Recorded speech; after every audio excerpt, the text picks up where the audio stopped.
The dust from the stagecoach still hung in the air as Margaret Dawson stumbled into Redemption, Texas, with nothing but the clothes on her back and her grandmother's silver locket clutched in her trembling fist. 3 days without food, 2 nights sleeping in abandoned barns, one desperate decision that had brought her to this God-forsaken town at the edge of civilization.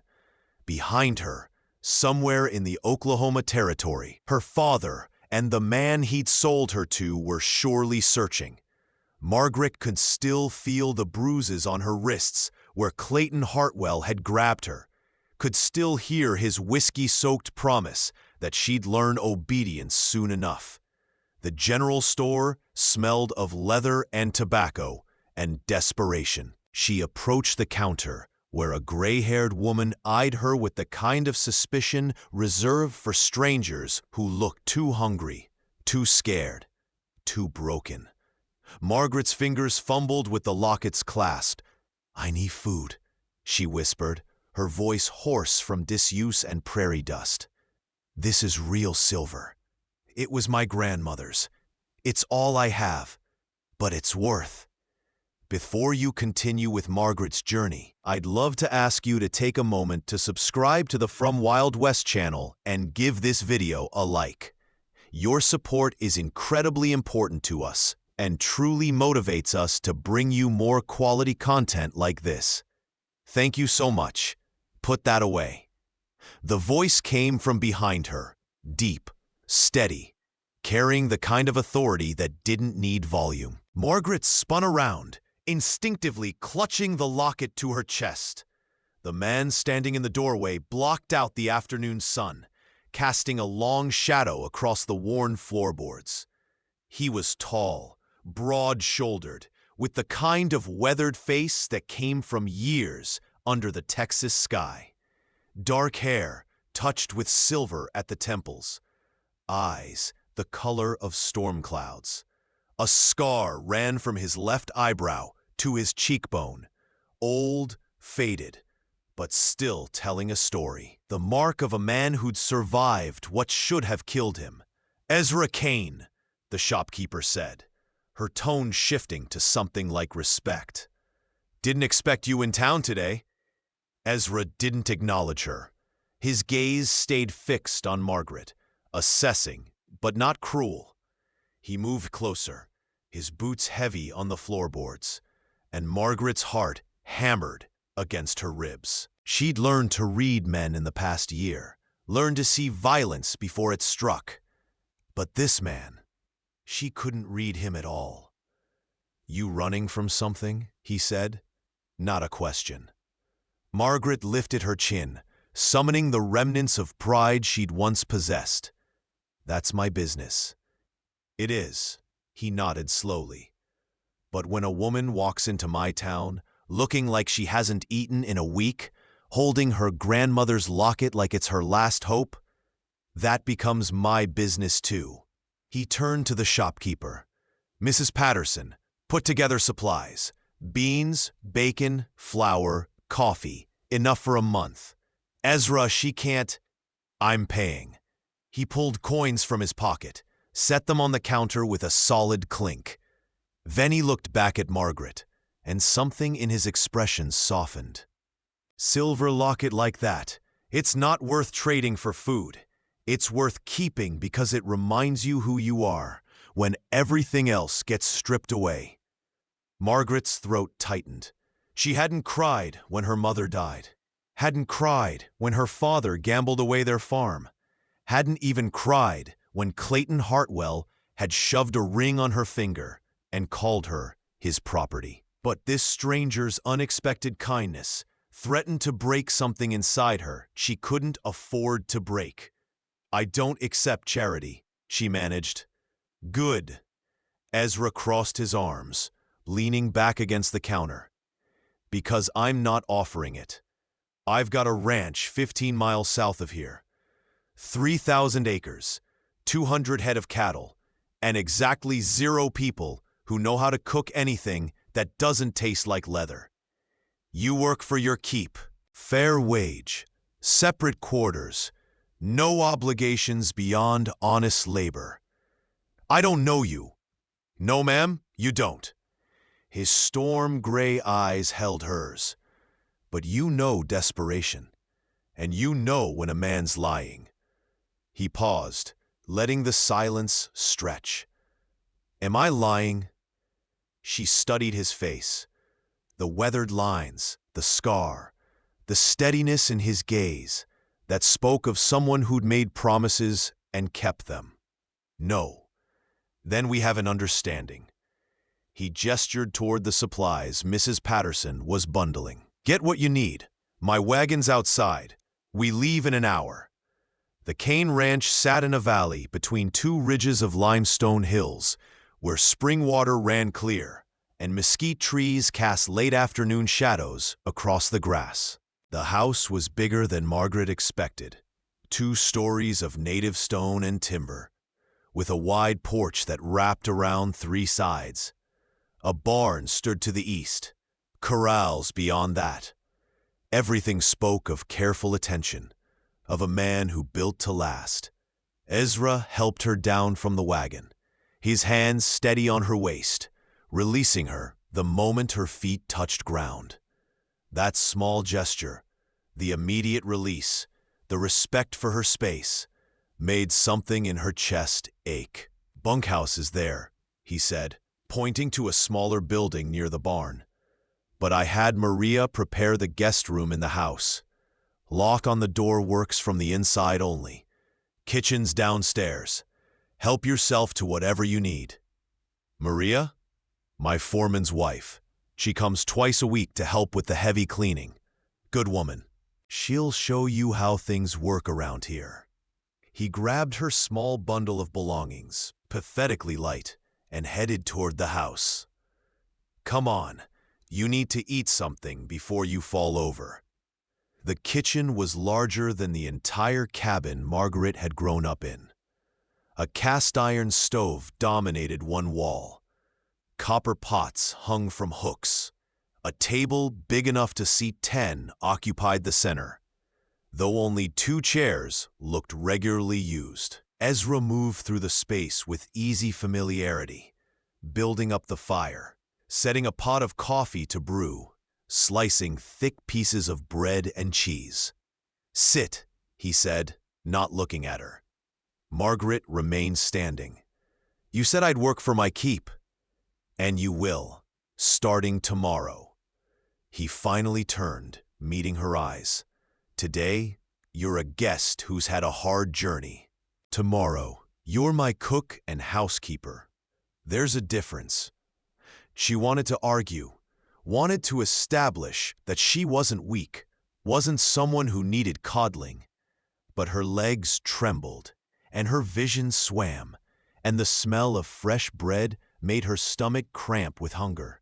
She sat. Ezra placed food in front of her, more food than she'd seen in weeks. Bread, cheese, cold roast beef, pickles from a jar, a cup of coffee with real sugar. He took the chair across from her, but didn't eat, just watched as she forced herself to take small bites, to not devour everything like the starving woman she was. How old are you? He asked quietly. 23. Family? Dead. Or might as well be. She took another bite, chewing slowly. My father sold me to settle a gambling debt. The man he sold me to, I ran. Ezra's jaw tightened, but his voice remained level. He coming after you? Probably. Name? Clayton Hartwell. Runs cattle in the Oklahoma Territory. Has money, has men who do what he says. She met Ezra's gaze. I'm not worth the trouble I'll bring you. Let me worry about what I can handle. He stood, refilled her coffee cup. You got a first name, or should I just keep calling you ma'am? Margaret. Margaret Dawson. Well, Margaret Dawson, here's how this works. You pull your weight, you follow the rules, and you've got a home here as long as you need it. Nobody touches you without your permission. Nobody makes you do anything you don't want to do. And if Clayton Hartwell shows his face on my land, He'll leave in a pine box. He said it matter-of-factly, the way another man might comment on the weather. Those terms acceptable? She trembled beneath his touch when he'd helped her from the wagon. But what she feared most wasn't his strength, or his scar, or even the casual way he'd just promised violence. What she feared most was wanting more. More of this safety. More of this unexpected kindness. More of the way he looked at her like she was a person. Margaret woke before dawn, cooked breakfast for Ezra and the 3 ranch hands who worked the property. She cleaned, mended clothes, tended the vegetable garden Maria had started. The work was hard but honest, and every night she fell into bed too tired to dream, too tired to remember Clayton's hands or her father's betrayal. Ezra was gone most days, riding the property lines, moving cattle, fixing fences. But every evening he returned for dinner, and slowly, Margaret began to learn the man beneath the weathered exterior. He'd been a Texas Ranger once, had tracked outlaws across 3 territories, had seen things that left shadows in his eyes. His wife had died 5 years ago. Consumption, quick and cruel. He'd buried her on the hillside overlooking the ranch, beneath a live oak tree she'd loved. He hadn't touched another woman since. Why? Margaret asked one evening as they sat on the porch, watching the sun paint the hills gold and purple. Why stay alone? Ezra was quiet for a long moment, whittling a piece of cedar into some shape she couldn't yet identify. Made her a promise, told her I'd love her until the day I died, and then some. Seemed wrong to go back on that just because she wasn't here to hold me to it. She'd want you to be happy. Maybe. He brushed wood shavings from his lap. But happiness isn't something a man like me expects. Peace is enough. Margaret understood that. Peace was more than she'd had in a long time. By the 2nd week, Ezra started teaching her how to ride the gentle mare he kept for visitors, how to shoot the rifle he insisted she keep by her bedside, how to read tracks in the dust and tell a coyote from a wolf, a friend from a threat. Why? She asked as he adjusted her grip on the rifle. Why teach me these things? Because a woman alone needs to know how to survive. His hands on hers were steady, calloused, warm. And because you're smart enough to learn. The praise settled in her chest like sunshine. Clayton had called her stupid, worthless, good for nothing but bearing sons. Her father had said even less. But Ezra saw something different. Saw capability, saw strength, saw a person worth the effort of teaching. It was dangerous, this growing attachment. Margaret had learned not to trust, not to hope, not to believe that anything good could last. But every evening when Ezra came home, every morning when he asked her opinion about ranch business, every moment he treated her like an equal instead of a servant or a burden, she felt the walls she'd built around her heart start to crumble. 3 weeks into her stay, Maria arrived for her usual Wednesday cleaning and found Margaret crying in the kitchen. Not the silent tears of grief, but the gasping sobs of someone whose body had finally decided it was safe enough to break down. "Mija," Maria said, gathering her into a motherly embrace. "What happened?" "Nothing. Everything." Margaret pressed her face into Maria's shoulder. "I'm so tired of being afraid. Tired of looking over my shoulder. Tired of waiting for him to find me. Ezra will keep you safe. I know. That was what made it worse. But I can't stay here forever, can I? Eventually Clayton will come, or I'll have to move on. And this, all of this, it's not really mine. I'm just borrowing it." Maria pulled back, her dark eyes sharp. You think Ezra lets just anyone stay here? Teaches them to ride? To shoot? Looks at them the way he looks at you? Margaret's breath caught. He doesn't. He does. And you look at him the same way. Maria touched her cheek gently. Love isn't betraying your independence, Mia. It's finding someone who makes you stronger. I don't know how to do that. How to trust someone that much. You learn, little by little, step by step. Maria smiled. Start by telling him the truth. That evening, Margaret found Ezra in the barn, brushing down his horse after a long day. The setting sun slanted through the open doors, illuminating dust motes in golden beams. She stood in the entrance, gathering courage. I need to tell you something. Ezra looked up, concern immediate. What's wrong? Clayton Hartwell won't just give up. He's got pride and money and the kind of mean that doesn't let go. She twisted her hands together. I'm putting you in danger by staying here. He set down the brush, gave his horse a final pat, and walked toward her. Stopped just close enough that she could see the flecks of blue in his gray eyes. Margaret, I've faced outlaws, rustlers, and men who'd kill for $1. Clayton Hartwell doesn't scare me. He paused. But losing you, that scares me. Her heart stuttered. Ezra, I know what I promised Catherine. No, I said I'd love her forever. His voice was rough, raw with honesty. But she's been gone 5 years, and you've been here 3 weeks. And somehow, you've made me feel alive again. Made me remember there's more to life than just surviving. I can't be her replacement. You're not. He reached up slowly, telegraphing the movement, giving her time to step back. When she didn't, he cupped her face with one calloused hand. You're you. Strong and scared and brave all at once. You're the woman who'd rather starve than give up her grandmother's locket. The woman who learns to shoot like she was born to it. The woman who makes my house feel like a home again. She trembled beneath his touch. But what she feared most was wanting more. More of this, more of him. More of the life she could see stretching out before them. Dangerous and uncertain, but real.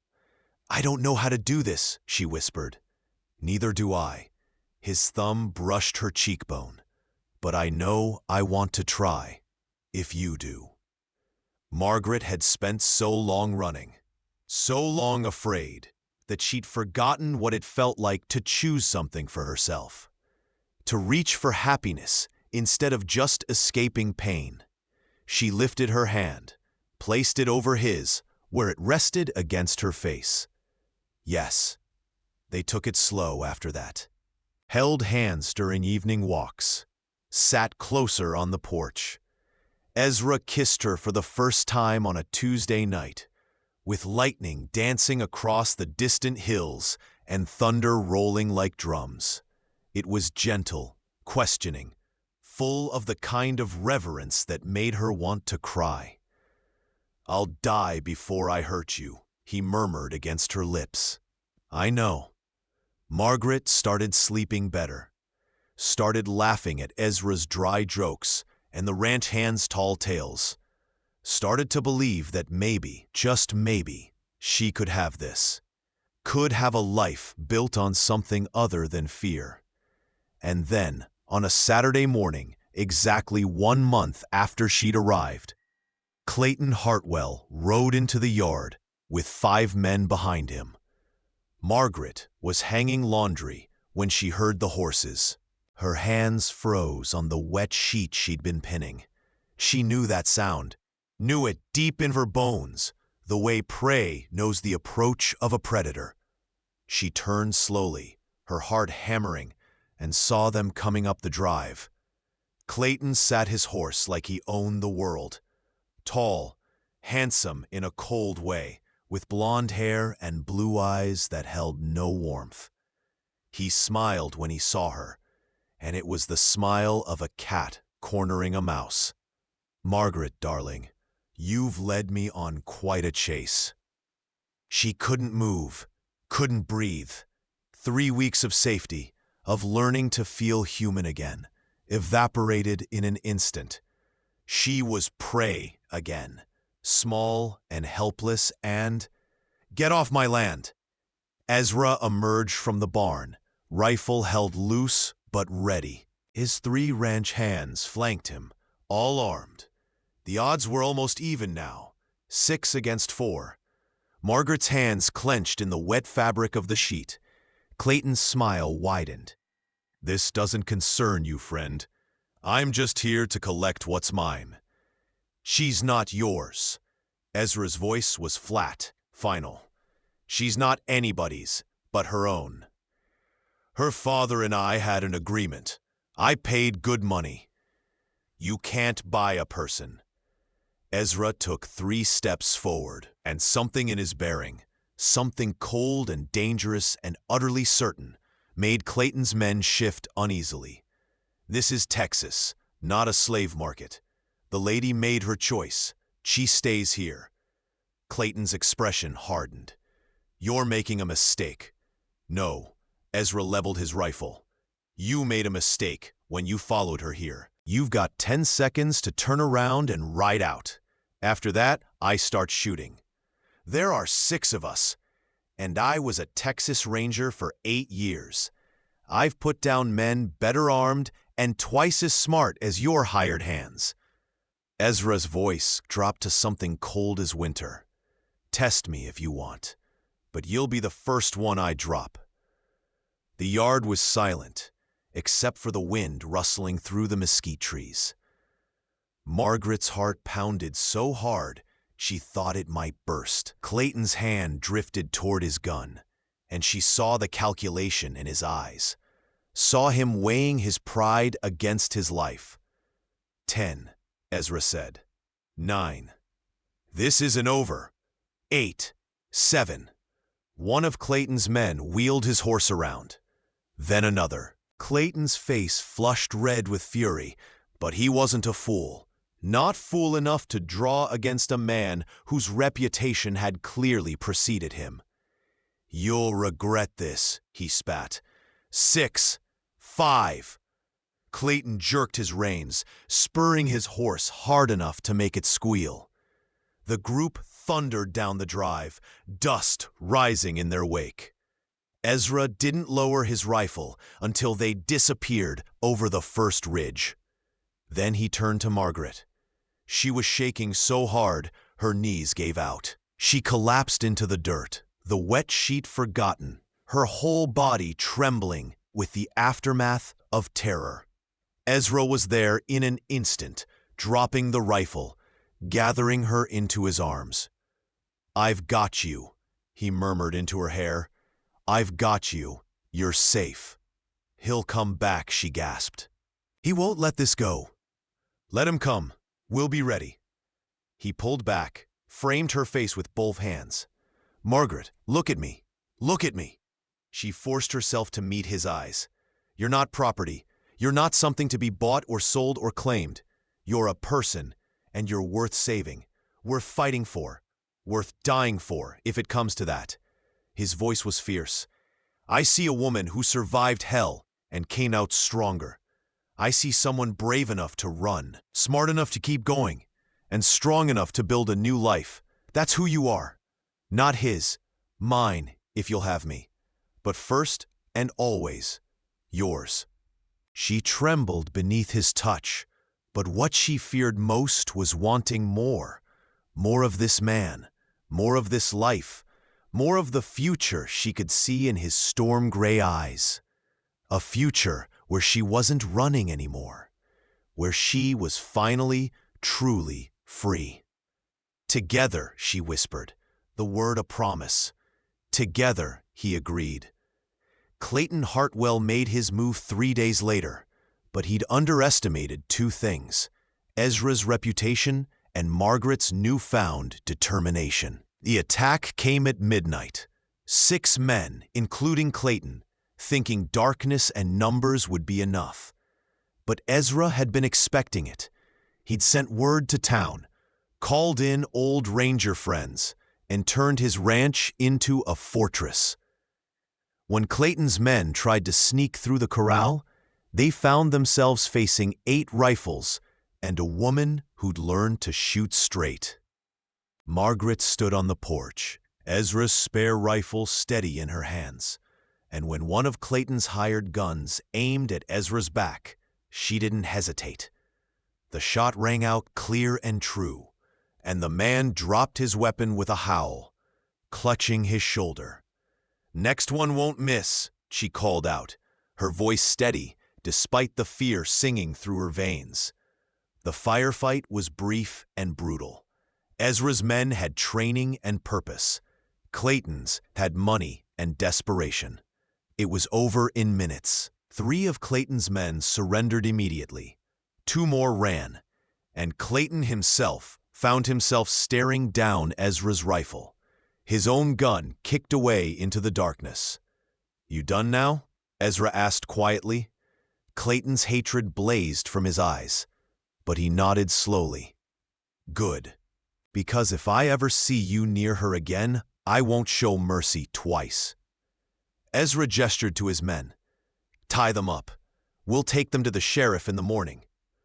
Margaret lowered her rifle only when the last man was secured.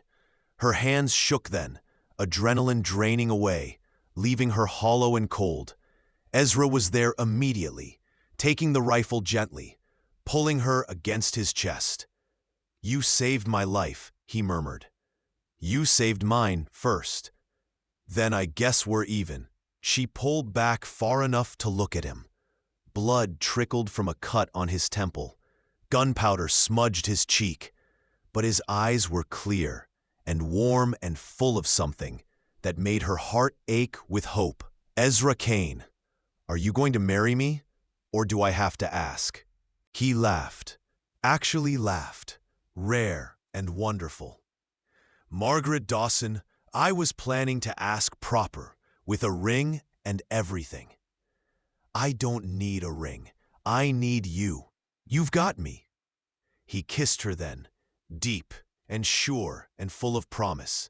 "Have since the day you walked into that general store, trying to trade silver for beans." They were married 2 weeks later, in the small church in Redemption, with Maria crying happy tears and half the town in attendance. Margaret wore a simple white dress that Maria had helped her sew, and Ezra wore his Sunday best, looking uncomfortable and wonderful all at once. When the preacher asked if she took this man, Margaret didn't hesitate. "I do." And when Ezra slipped his mother's gold band onto her finger, when he promised to love and honor and cherish her all the days of his life, she believed him. Because he'd already proven it with actions, not just words. They spent their wedding night in the ranch house that was now truly theirs. And when Ezra touched her with gentle reverence, she didn't tremble with fear. She trembled with anticipation, with joy, with the overwhelming realization that she was finally, truly safe. "Go slow," she whispered. "I'll die before I hurt you," he promised, his voice rough with emotion. "We've got all the time in the world." And they did. All the time in the world to learn each other, to build a life together, to turn a ranch into a home and fear into love. 5 years later, Margaret stood on the porch of the ranch house, watching the sun set over the hills, painting the sky in shades of gold and rose. In the corrals, Ezra was teaching their son to ride. 4-year-old James, who had his father's storm-gray eyes and his mother's stubborn courage. Their daughter, Catherine, named for the woman who'd loved Ezra first, slept peacefully in the cradle beside Margaret's chair. Maria came out with 2 cups of coffee, settling into the chair beside her. Happy? Margaret smiled, touching the silver locket at her throat. Her grandmother's locket, kept safe all these years, now joined by her wedding band and a new understanding of what family meant. More than I ever thought possible. That's what love does, Maria said wisely. It doesn't erase the past, but it gives you a future worth fighting for. Margaret watched her husband lift their laughing son onto the saddle, watched him guide small hands to hold the reins properly, watched him be patient and kind, and everything she'd once been too afraid to hope for. She'd trembled beneath his touch that first day in the barn, but what she'd feared most hadn't been his strength or his past, or even the danger that loving him might bring. What she'd feared most was wanting more than survival, more than safety, more than just escaping pain. And she'd been right to fear it, because wanting more had changed everything, had turned running into staying, had transformed a terrified woman trading her last possession for food into a ranch owner, a mother, a partner, a person who'd found not just love, but herself. Together, she murmured, the word that had become their promise, their prayer, their truth. From the corral, Ezra looked up and caught her eye. He smiled, that rare, wonderful smile he saved just for her, and mouthed the word back. Together. 7 years later.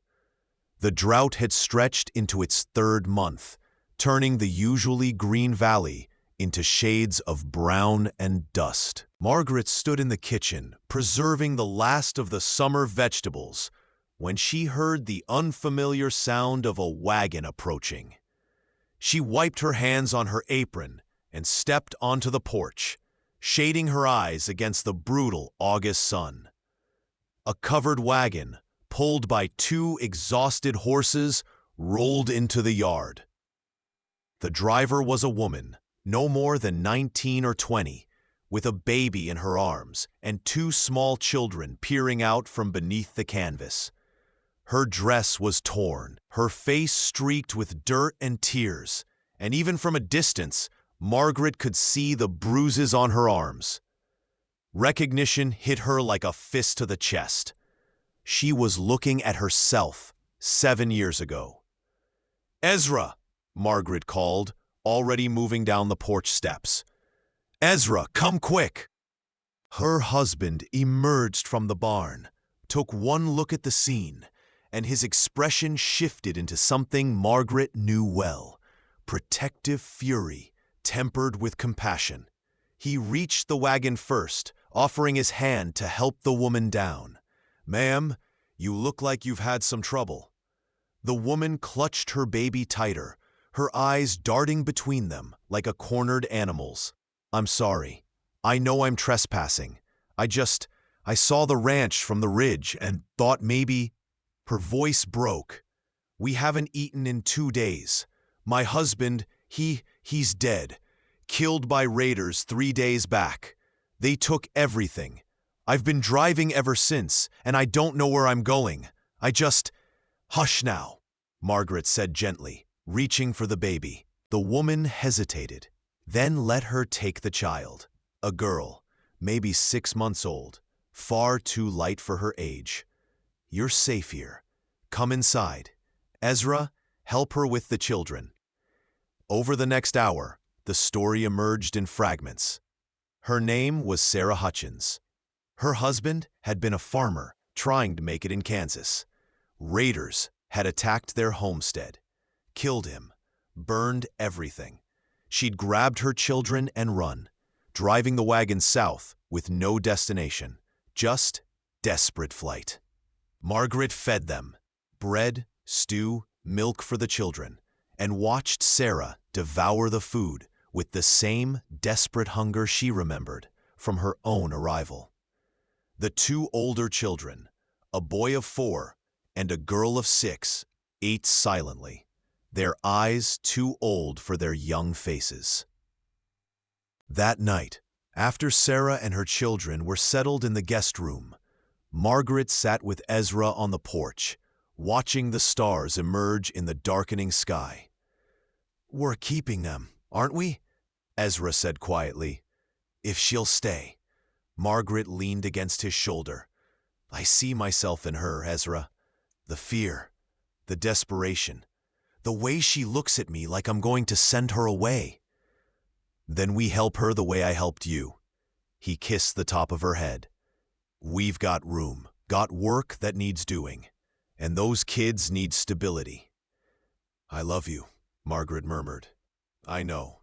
You show me." 8 years later, Sarah Hutchins, now Sarah Fletcher, having married Ezra's foreman Miguel 2 years prior, stood beside Margaret in the ranch house kitchen, both women working in comfortable silence.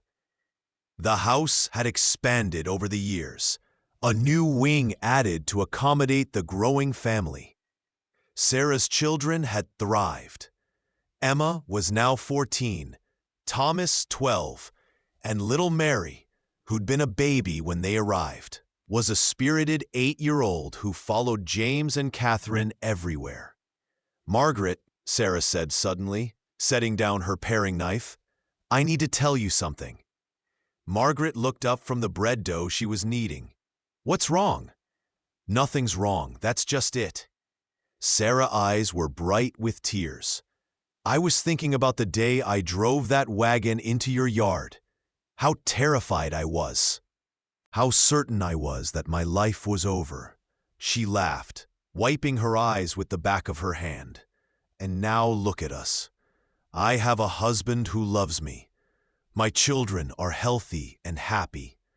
I have a home, a family, a future."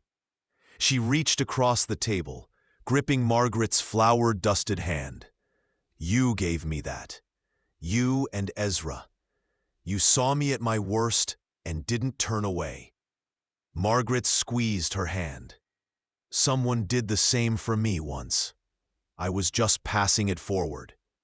It's more than that. You taught me that surviving isn't the same as living, that I could be more than what was done to me." Sarah smiled through her tears. "Emma wants to be a teacher. Did you know that? She's been reading every book in your library, and last week she told Miguel she wants to go to the normal school in Austin when she's old enough. She's brilliant. She should go." A few years ago, I would have said no, would have kept her close because I was afraid to let her out of my sight. Sarah released Margaret's hand, returning to her vegetables. "But you taught me something else too, that love means letting people grow, even when it scares you." The kitchen door burst open, and James came running in, now 9 years old and all gangly limbs. "Ma, Pa says the Hendersons' place is on fire. He's taking the men to help. Can I go?" "Absolutely not," Margaret said firmly. "You're staying here with your sisters." "But Ma, your father will handle it. You stay here and make sure everyone's safe." She softened her tone. "That's just as important, James, protecting what's yours." He sighed dramatically, but nodded, running back out to relay the message. Margaret watched him go, her heart tight with love and worry. The drought had made fire a constant threat. 3 ranches had lost buildings already this summer. Ezra returned near midnight, soot-stained and exhausted. They'd saved the Henderson house, but lost the barn. No one had died, but the family had lost everything they'd stored for winter. "We'll help them," Margaret said as she cleaned the ash from Ezra's face with a wet cloth. "Take them supplies from our stores." Already told Henderson the same. Ezra caught her hand, kissing her palm. "You know, that'll put us short come winter if the rains don't return." "Then we'll be short together," she kissed him, tasting smoke and salt and the enduring promise they'd made to each other 8 years ago. Together. Together. 10 years later. The telegram arrived on a Tuesday morning, delivered by a young rider who'd pushed his horse hard to reach the ranch. Ezra read it once, then again, his expression darkening. "What is it?" Margaret asked, though she already knew it was bad news. "Clayton Hartwell is dead." The name still had the power to send ice through her veins, even after a decade of safety and love. How? Gunfight in Oklahoma City. Apparently, he tried to claim another man's wife. The husband was faster. Ezra looked up from the telegram. "His lawyer is requesting your presence for the reading of his will." "Why would he leave me anything?" "I don't know, but the lawyer says it's urgent. Something about a confession and a daughter." The world tilted. Margaret sat down hard in the nearest chair. "A daughter?" "Named Emily. She's 9 years old. Clayton left her everything, his ranch, his money, his property. But apparently, there's something in the will about you. The lawyer won't say more until we get there." 3 days later, Margaret and Ezra stood in a lawyer's office in Oklahoma City, listening to a man read Clayton Hartwell's final words. The office was stuffy, the air thick with dust and the weight of secrets about to be revealed. "To Margaret Dawson, who I wronged beyond measure," the lawyer read, "I leave this confession and a request. I know I don't deserve your forgiveness. I was a cruel man, driven by pride and possessiveness, who treated you as property rather than as the person you were. You were right to run. You were right to choose a life beyond my reach." Margaret's hands clenched in her lap.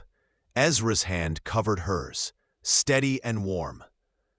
"After you left, I married another woman, Elizabeth Carter.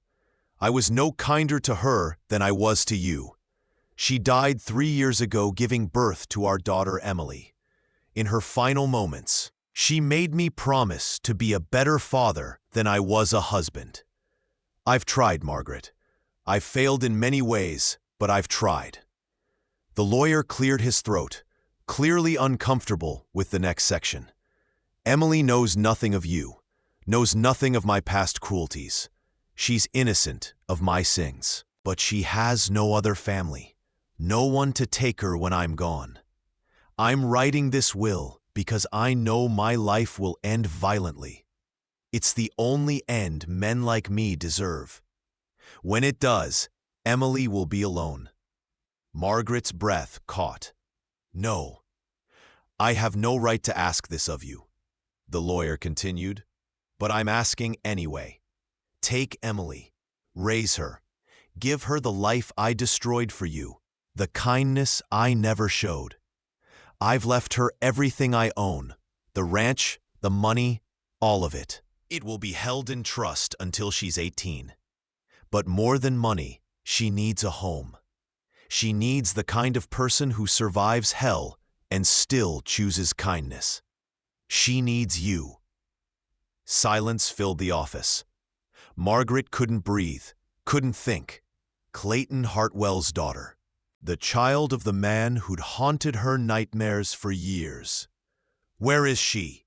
Ezra asked quietly. "At the orphanage here in the city. She's been there for 2 weeks, waiting." The lawyer looked at Margaret. "Mrs. Kane, I need to know. Will you consider it?" Margaret stood on shaking legs and walked to the window. Outside, Oklahoma City sprawled in the afternoon sun. Dusty streets, wooden buildings, people going about their ordinary lives. Somewhere in this city was a 9-year-old girl who'd just lost her father, who had no one, who was waiting for someone to claim her or condemn her to a life of institutions. The Oklahoma City orphanage was a grim building of gray stone and narrow windows. The matron, a severe woman with steel gray hair, led them to a small sitting room where a girl waited on a too large chair. Emily Hartwell had her father's blonde hair and blue eyes, but there was something in her face, a softness, a sadness, that was all her own. She wore a simple dress, too thin for the weather, and her hands were folded in her lap in a manner that suggested she'd been taught to be still, to be quiet, to take up as little space as possible. "Emily," the matron said, "these are Mr. and Mrs. Kane. They've come from Texas to meet you." The girl's blue eyes lifted, studying them with the wariness of someone who'd learned not to hope too hard. "Did you know my father?" Margaret sat down in the chair across from her, slowly, giving the child time to adjust. "I did, a long time ago." "Were you friends?" "No." Margaret wouldn't lie to her. "We weren't friends. Your father hurt me, and I ran away from him." Emily's eyes widened slightly, but she didn't look away. "He could be mean sometimes, especially when he'd been drinking. But he wasn't always mean. Sometimes he taught me to ride. Sometimes he told me stories." Her voice dropped to a whisper. "Does that make me bad? That I loved him even though he was mean?" Margaret's heart cracked open. She reached out, taking the small hands in hers. "No, sweetheart. That makes you human. We can love people even when they hurt us. Even when they're not good people. That doesn't make us bad. It makes us brave. Are you going to take me away?" "I don't know yet. That's why I wanted to meet you, to see if you'd want to come live with us on our ranch in Texas." Margaret squeezed her hands gently. "But I need you to know something first. If you come with us, it won't be because your father asked me to. It won't be out of obligation or duty. It will be because I choose you, because you deserve a home and a family, and people who will love you for who you are, not who your father was." Emily's eyes filled with tears. "I don't have anyone else." "I know, and that's not fair. But if you come with us, you'll have a big brother named James, and 2 sisters named Catherine and Mary. You'll have aunts and uncles and cousins.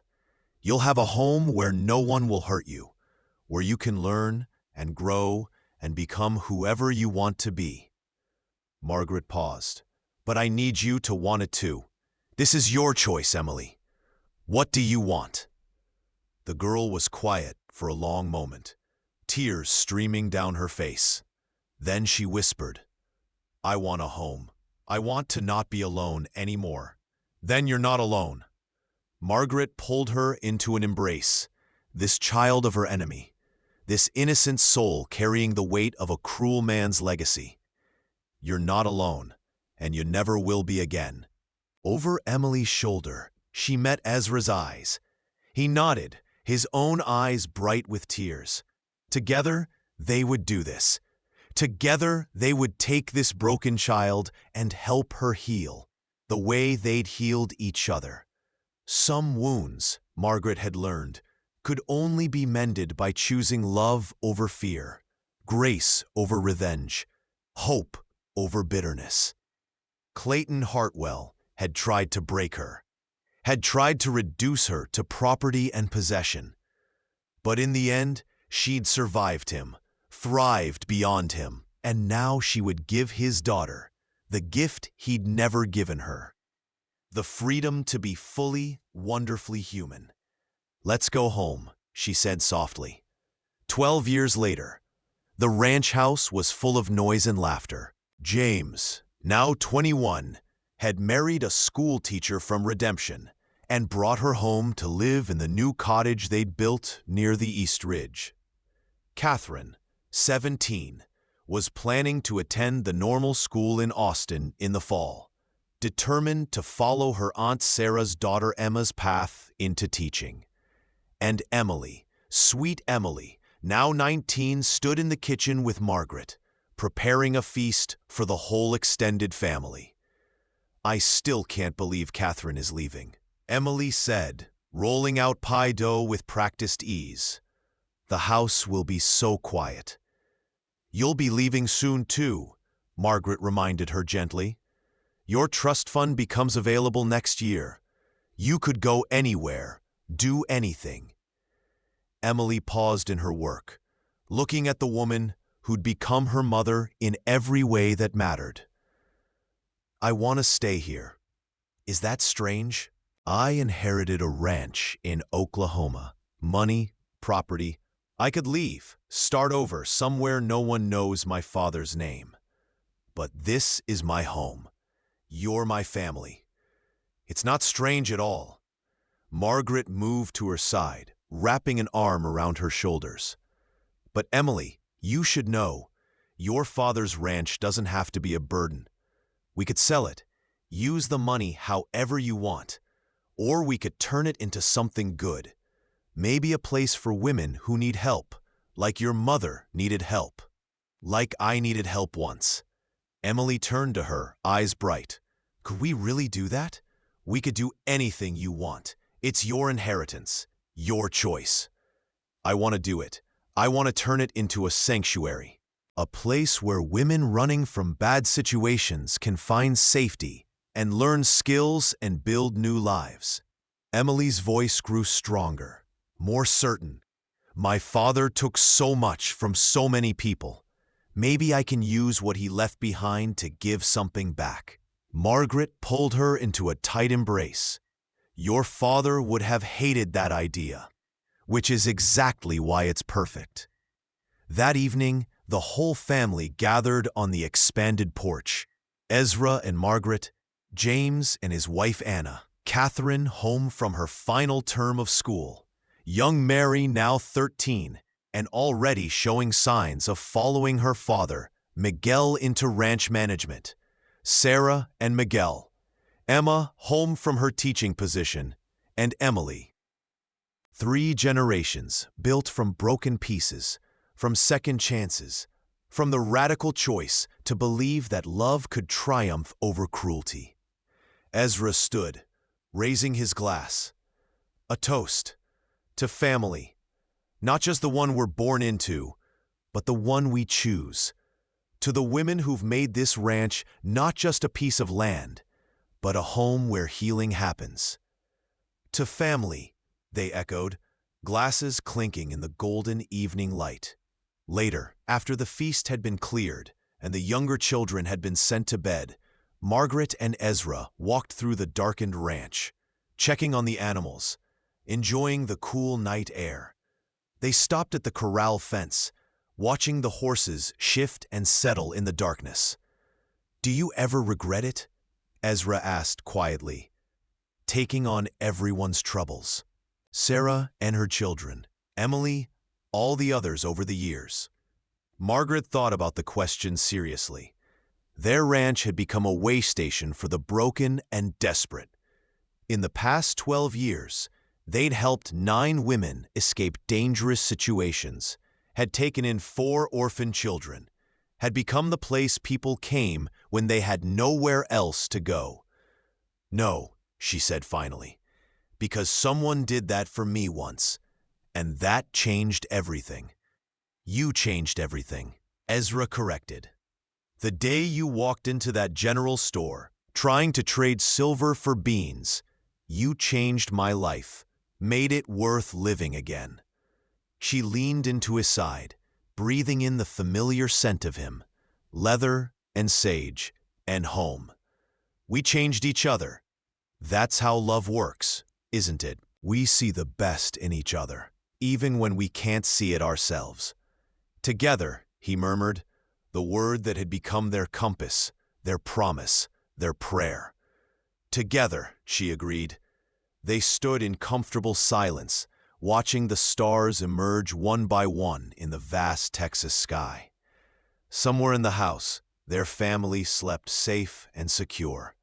Tomorrow would bring new challenges, drought or raiders, or the 1,000 small disasters that came with ranch life. But they would face it together, the way they'd faced everything for the past 12 years. Margaret thought about that terrified woman she'd been, clutching her grandmother's locket, ready to trade the last precious thing she owned just to survive another day. She thought about Emily, given a choice between bitterness and grace, choosing grace. She thought about Sarah, finding love after loss. She thought about Catherine, brave enough to chase dreams beyond the ranch. She'd trembled beneath Ezra's touch that first day, afraid of wanting more than just survival. But wanting more had been the bravest thing she'd ever done. It had turned her from a woman running from her past into a woman building a future, not just for herself, but for everyone who came after. "I love you," she said simply. "I know." Ezra smiled in the darkness. "You show me every day." And that, Margaret thought, was the truest thing of all. Love wasn't just in the grand gestures or the dramatic rescues. It was in the daily choice to show up, to be present, to choose each other again and again. It was in the meals cooked and the children raised and the doors opened to strangers who needed sanctuary. It was in the small moments and the quiet decisions and the steady certainty that no matter what came, they would face it together. The wind picked up, carrying the scent of rain, the first hint of moisture in months. Ezra tilted his head back, feeling for drops. "Think it'll finally rain?" Margaret asked. "Maybe. Even droughts end eventually." He pulled her closer. "Everything hard ends if you just hold on long enough. And if you have someone to hold on to," she added. They walked back to the house, hand in hand, their shadows long in the moonlight.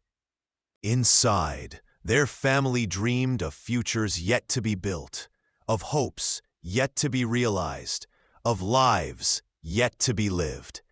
And Margaret knew, with the certainty that came from surviving hell and choosing love anyway, that whatever tomorrow brought, they would face it the way they'd always faced it, together. Thank you so much for listening to this story. I'd love to know where you're enjoying this tale from. Are you listening at home, during your commute, or perhaps while working? Please subscribe to the From Wild West channel and share your thoughts in the comments below. What did you think of Margaret and Ezra's journey? Your feedback means the world to us.